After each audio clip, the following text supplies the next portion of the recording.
perang udara akan meningkat jadi lebih menakutkan. Laporan terbaru menyebut Amerika Serikat resmi bersiap menurunkan pasukan darat. Dalam pengerahan besar-besaran, Pentagon saat ini sedang mengirim ribuan marinir yang siap tempur dan armada serbu amfibi langsung ke garis pantai Iran. Target mereka bukan hanya pangkalan militer, itu adalah aset paling berharga rezim, sebuah pulau yang sangat dijaga ketat dan mengendalikan kelangsungan finansial seluruh Republik Islam.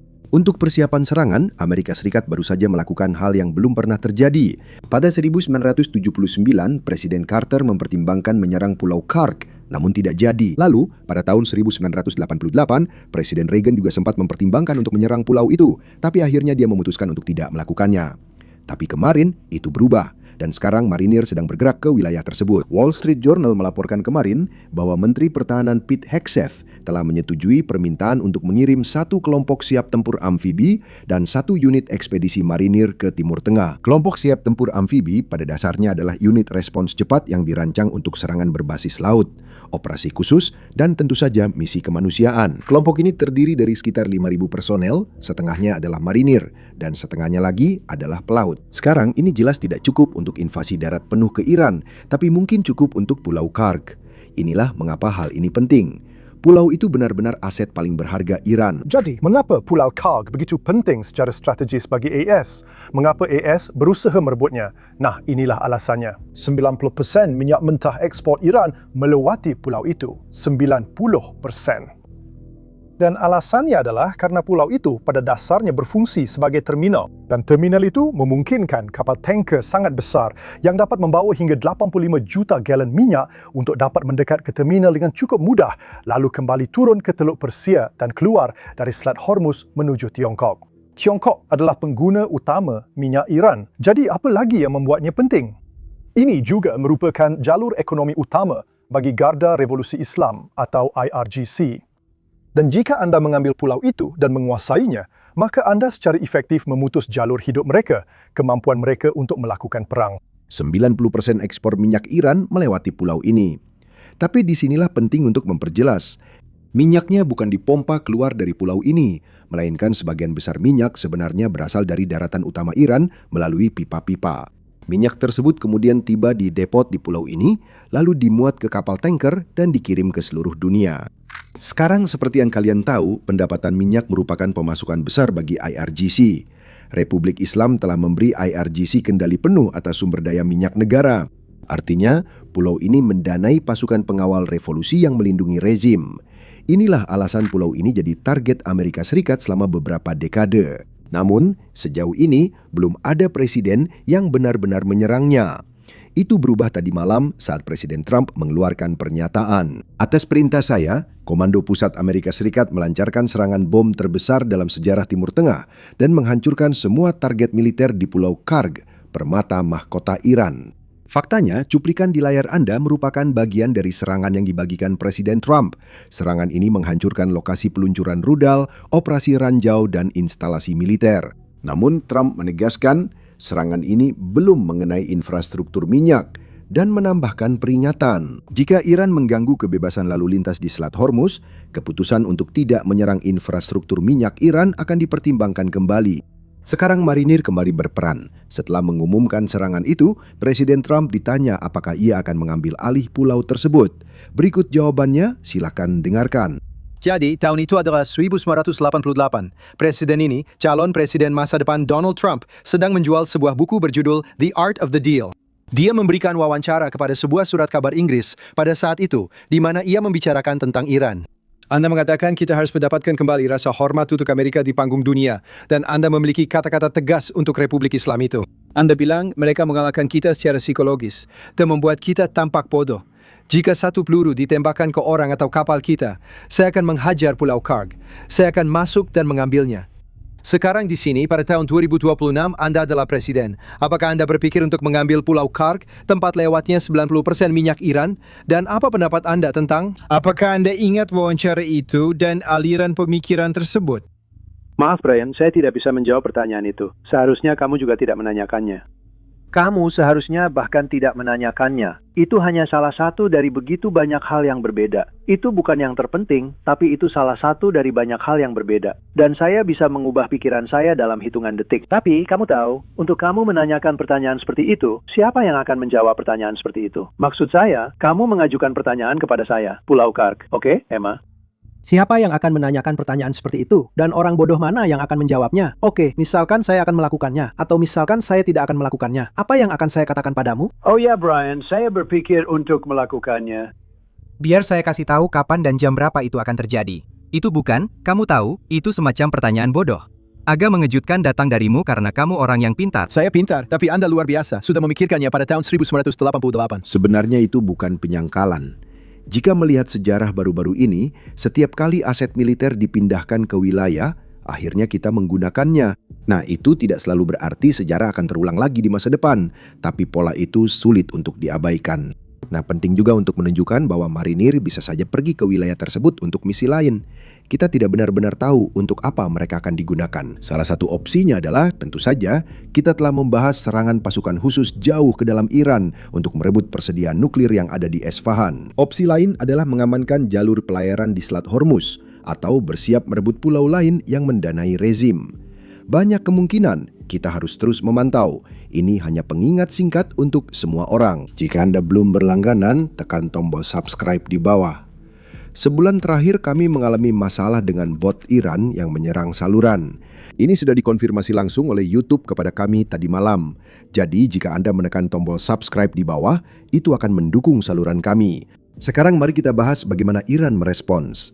Angkatan bersenjata Iran menanggapi peringatan Presiden Trump. Jawaban mereka pada dasarnya seperti yang kita harapkan. Jika IRS menyerang infrastruktur minyak Iran, mereka juga akan menyerang infrastruktur energi di kawasan, termasuk negara-negara Teluk. Sebenarnya hal itu sudah mereka lakukan. Mereka menyerang kilang minyak di Arab Saudi. Mereka menyerang kilang minyak di Qatar, depot minyak di Bahrain. Dan selain itu, mereka bahkan menyerang depot minyak di Oman. Serangan ke Oman adalah sesuatu yang tidak bisa dibenarkan oleh Iran. Alasan Iran selama ini adalah mereka hanya menyerang negara-negara yang memiliki pangkalan ARX. Nah, coba tebak. Oman tidak memiliki pangkalan AS Serikat sama sekali dan mereka tetap menyerang negara itu. Itu berarti ancaman baru dari Iran tidak berarti apa-apa karena mereka sudah mencoba melakukannya. Dan setiap hari kita melihat semakin sedikit peluncuran rudal Iran dan semakin sedikit peluncuran drone Iran. Itu berarti ancaman yang sering mereka banggakan sebenarnya sedang menurun. Sekarang disinilah kita ingin membahas tentang penempatan marinir dan waktunya. Jadi marinir datang dengan USS Tripoli yang saat ini berbasis di Jepang. Itu adalah pangkalan normalnya. Perjalanan dari Jepang ke Timur Tengah itu memakan waktu sekitar 10 hingga 14 hari. Dan Presiden Trump sebelumnya telah mengatakan bahwa operasi yang sedang berlangsung di Iran ini akan berlangsung selama 4 hingga 5 minggu. Nah, tebak apa? Baru-baru ini dia sebenarnya menarik kembali perkiraan waktunya. Dia mengatakan bahwa dia tidak benar-benar bisa memprediksi jadwal berdasarkan bagaimana situasinya berjalan. Tapi di atas itu, dia juga mengatakan bahwa, kita lebih cepat dari jadwal. Ini adalah hal yang tidak konsisten. Tapi berdasarkan kekuatan militer yang sedang digerakkan, kita mungkin bisa menebak bahwa operasi ini akan berlangsung setidaknya 2 minggu lagi. Mungkin lebih lama. Sekarang di pagi yang sama, jadi kemarin pagi, Menteri Hegseth dan Jenderal Dan Kane juga mengadakan konferensi pers. Kita mengetahui banyak hal menarik di konferensi pers ini. Yang pertama tentu saja adalah, apa penilaian intelijen Amerika Serikat mengenai keberadaan pemimpin tertinggi yang baru, Mujtaba Khamenei? Silakan dengarkan. Kondisi kepemimpinan Iran juga tidak lebih baik. Putus asa, mereka bersembunyi di bawah tanah karena ketakutan. Itulah yang dilakukan tikus. Kita tahu pemimpin baru yang disebut-sebut tidak begitu agung itu terluka dan kemungkinan besar cacat. Dia mengeluarkan pernyataan kemarin. Sebenarnya pernyataannya lemah, tapi tidak ada suara dan tidak ada video. Itu adalah pernyataan tertulis. Dia menyerukan persatuan. Rupanya, membunuh puluhan ribu pengunjuk rasa adalah bentuk persatuan menurutnya. Iran punya banyak kamera dan banyak perekam suara. Kenapa pernyataannya tertulis? Saya rasa Anda tahu alasannya. Ayahnya sudah meninggal. Dia ketakutan, terluka, melarikan diri, dan tidak punya legitimasi. Ini benar-benar kacau untuk mereka. Siapa yang memimpin? Iran mungkin bahkan tidak tahu. Dengan setiap jam yang berlalu, kita tahu Dan mereka tahu bahwa kemampuan militer rezim jahat mereka sedang runtuh. Mereka hampir tidak bisa berkomunikasi, apalagi berkoordinasi. Mereka bingung dan kita tahu itu. Tanggapan kita akan terus menekan. Kita akan terus mendorong, terus maju. Tidak ada ampun, tidak ada belas kasihan untuk musuh-musuh kita. Jenderal Kane juga membagikan informasi militer terbaru. Untuk pertama kalinya, AS terka memakai rudal ATACMS untuk menenggelamkan kapal selam Iran. Itu adalah sesuatu yang belum pernah dilakukan sebelumnya dan masih banyak lagi. Silakan dengarkan. Untuk memproyeksikan kekuatan ke luar negeri dan melindungi pasukan kita yang bertugas. Hanya dalam 13 hari pertama operasi ini, pasukan artileri kita telah mencetak sejarah. Mereka menembakkan rudal presisi pertama dalam pertempuran, menjangkau jauh ke wilayah musuh. ATACMS Angkatan Darat digunakan untuk menenggelamkan beberapa kapal, termasuk kapal selam.